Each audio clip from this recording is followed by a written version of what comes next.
All right, back with another top 10 list. We're doing safeties this time. Always contentious doing safeties because it's the one position you don't even see when you watch the game. They're not on the broadcast footage. You can only, find out about them by watching film or by looking up stats or by just, the splash plays they make during a game or if a commentator says something about them. So a lot of good safeties. You could definitely, arrange these in very different orders, but these are my top 10 safeties right now in the year 2023. Number 10 is a guy some people might have higher, Justin Simmons of the Denver Broncos. Now, I would say we haven't quite seen him play as elite since Vic Fangio left. I think that's fair to say. I do think that Fangio, he was just a perfect fit for that scheme. And even though Denver does similar stuff, it's not quite the same. And we've seen this happen before where Fangio leaves and then, safeties don't quite play as good.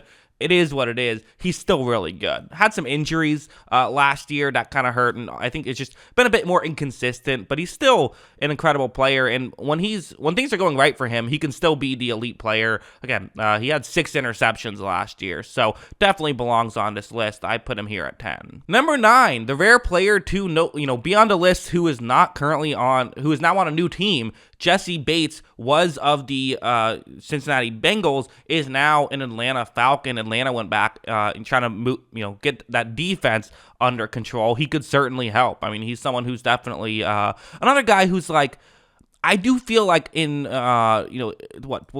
had a couple of great years for Cincinnati, but I don't know if he's been consistently great, which is kind of the life of a defensive back in general. You have some fluctuation. He's had some fluctuation as well, but it still had some really good years, and I think is a not the kind of guy who I don't really have any critiques of Jessie Bates too much. Sometimes he's amazing, and sometimes he's just really good. That's good enough to put him at 9 on this list. Number 8, I am going Antoine Winfield, who I didn't think had his best year last year. Still does a lot of great stuff for Tampa Bay, and they use him. They expect so much out of him. I mean, again, they tried to get him to cover Cooper Kupp one-on-one in the biggest moment of the season 2 years ago when they lost to the Rams, which was maybe not smart. Don't do that. It didn't work out. But at the same time, that goes to show Winfield Jr.'s, what he means for that team and how much they trust him. Again, Todd Bowles uses him in so many different ways, and he's able to be successful. So, wasn't quite as good last year, but I'm going to chalk that up to,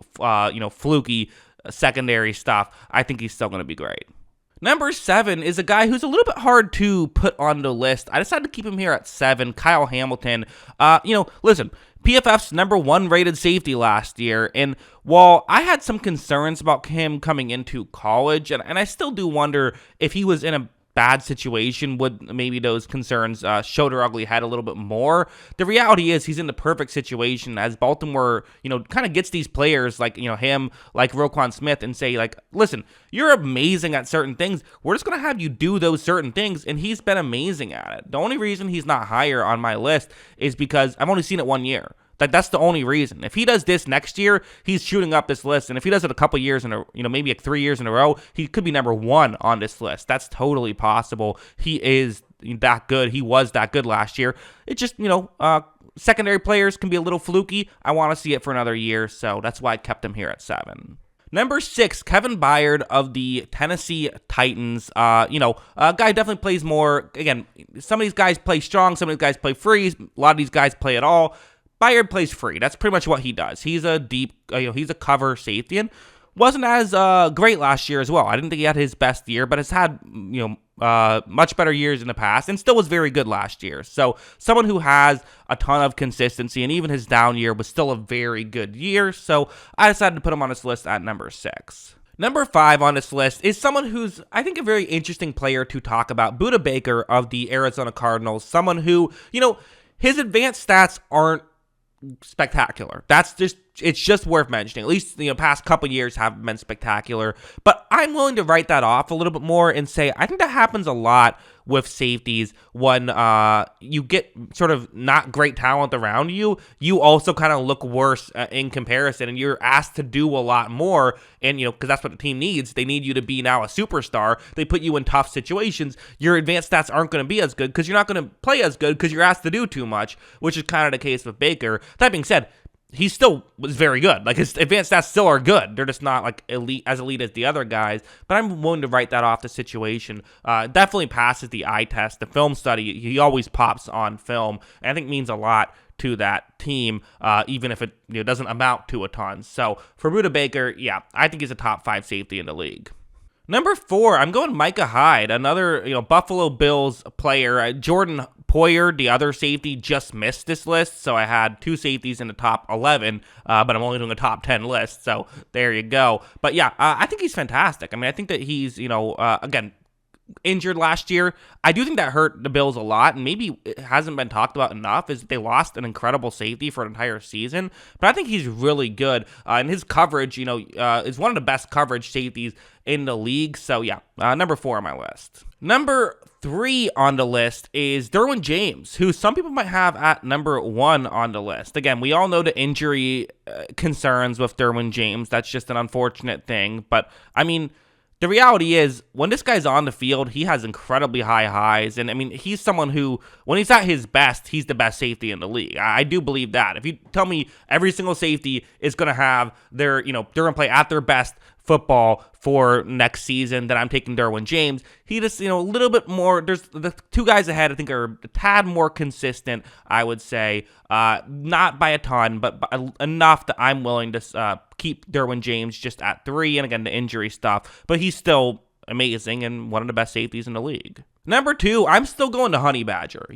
Somewhere along the way, everyone decided that Tyrann Mathieu isn't good anymore. I don't know when that happened and why there's that narrative out there, but I'm not going to just say that because other people say that. I think that he's incredible. Every time I watch, his film, I think he pops, on film. His advanced stats are still very good.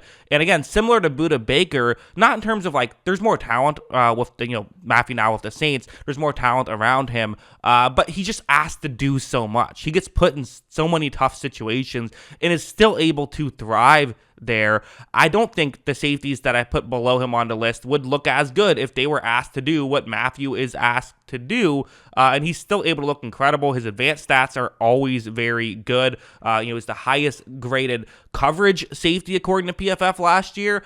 I think he's incredible. I have him as my number 2 safety.